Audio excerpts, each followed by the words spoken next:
খুবই ভালো লাগছে। এবার তো এত মানে দুর্দান্ত কিছু সিনেমা এসেছে এবং প্রতিটা সিনেমাই যেন দর্শক হলে গিয়ে দেখে সেই আশা আছে।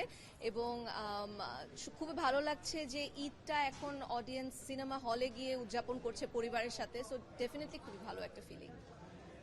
Thank you. ভালো লাগছে। এটা তো মানে আমার না, আমার মনে হয় যে প্রত্যেকটা নির্মাতা মানে সিনেমা প্রেমী যারা আছে সবার ভালো লাগা উচিত। অনেক দিন পরে মানে লাস্ট 2-3 বছর পর্যন্ত বাংলা সিনেমার একটা জোয়ার যাচ্ছে, যেটা অনেক বছর ছিল না।